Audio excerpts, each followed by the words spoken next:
Ken Sora. Dari Wikipedia Bahasa Indonesia, Ensiklopedia Bebas. Empu Sora. Lahir, tidak diketahui. Wafat, Majapahit, 1300. Adalah nama salah seorang pengikut Raden Wijaya yang berjasa besar dalam perjuangan mendirikan kerajaan Majapahit. Ia sering dianggap sebagai abdi Raden Wijaya yang paling setia, tetapi akhirnya mati sebagai pemberontak di halaman Istana Majapahit.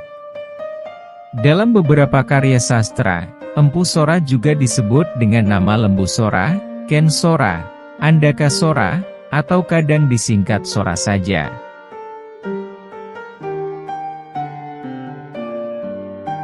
Assalamualaikum. Kali ini saya akan menuturkan kisah tentang Lembu Sora yang hidup pada masa akhir kerajaan Majapahit. Oke, kita langsung saja. Oyo, wong Kediri embesok bakal petuk piwalesku sing makaping kaping yoiku. Kediri bakal dadi kali, Blitar dadi latar, Tulungagung bakal dadi kedung. Ya, orang Kediri besok akan mendapatkan balasanku yang sangat besar.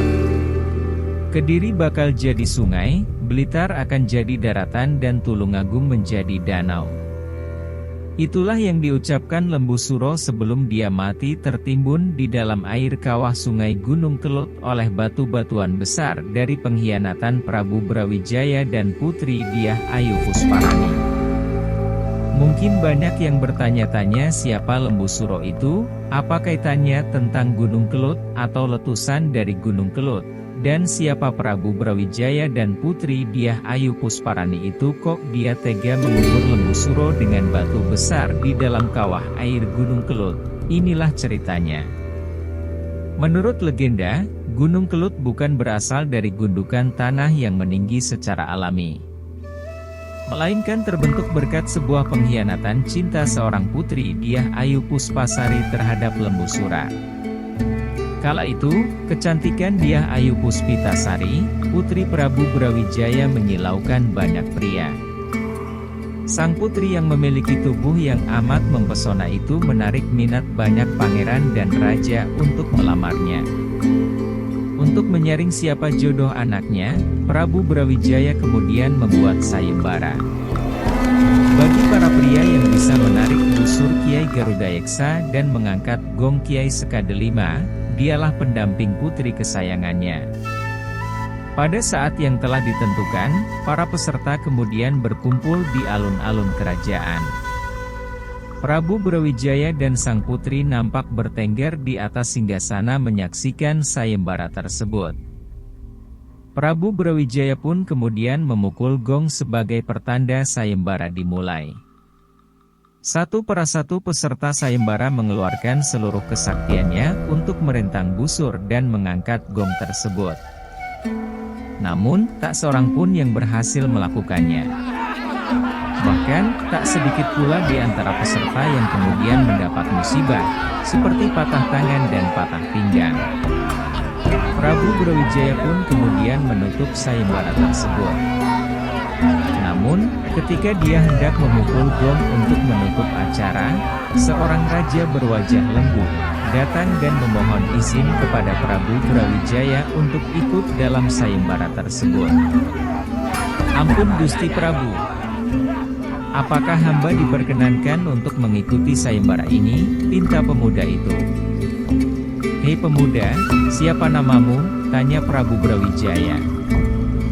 Nama saya Lembu Sora, jawab pemuda itu. Prabu Brawijaya saat itu beranggapan pemuda berwajah lembu itu tak akan mampu merentangkan busur dan memukul gong seperti yang dikehendakinya. Namun ternyata, dengan kesaktian yang dimilikinya, Lembu Sora dapat dengan mudah melakukan apa yang disayembarakan. Tepuk tangan penonton pun riuh menggema di pelataran istana. Namun, sang putri merasa enggan bersuamikan pemuda berkepala lembu. Tak ingin terkesan menolak, Dyah Ayu Puspasari dan Prabu Brawijaya pun kemudian memberlakukan satu syarat tambahan, yakni Lembu Sora harus membuat sumur di puncak gunung. Saking cintanya, Lembu Sura akhirnya mengerjakan apa yang diminta Dyah Ayu Puspasari tanpa dengan kesulitan, maka berangkatlah menuju tempat yang diperintahkan. Kemudian mulailah Lembu Sura menggali dengan tanduknya, tapi nyatanya saat sumur semakin dalam, Dyah Ayu Puspasari dan ayahnya kemudian mengatur siasat licik. Saat Lembu Sura berada di dalam sumur itu, Prabu Brawijaya memerintahkan pasukan Jenggala untuk mengubur Lembu Sura dengan batu. Dan terkuburlah Lembu Sura oleh gundukan batu-batu. Lembu Sura pun merasa dikhianati. Namun sebelum kematiannya Lembu Sura masih sempat melontarkan kutukan. Raja berkepala lembu itu kemudian berteriak lantang hingga terdengar kencang ke atas langit kepada Dyah Ayu dan Prabu Brawijaya. Oyo, wong Kediri embesuk bakal petuk piwalesku sing makaping-kaping yo iku. Kediri bakal dadi kali, Blitar dadi latar, Tulungagung bakal dadi kedung.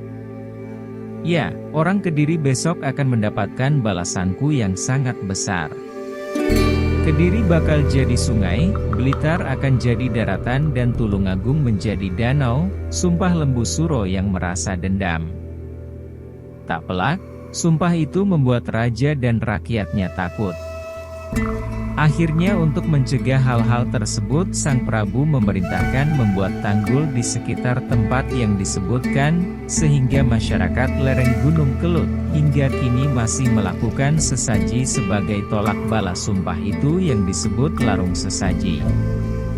Para warga pun meyakini, setiap Gunung Kelut meletus, merupakan pertanda marahnya Lembu Sura akibat dikhianati Dyah Ayu Puspasari dan Prabu Brawijaya. Acara larung saji sendiri hingga kini digelar setahun sekali pada tanggal 23 bulan Suro oleh masyarakat Sugihwaras. Pelaksanaan acara ritual ini juga menjadi wahana promosi untuk meningkatkan kunjungan wisatawan untuk datang ke Kediri.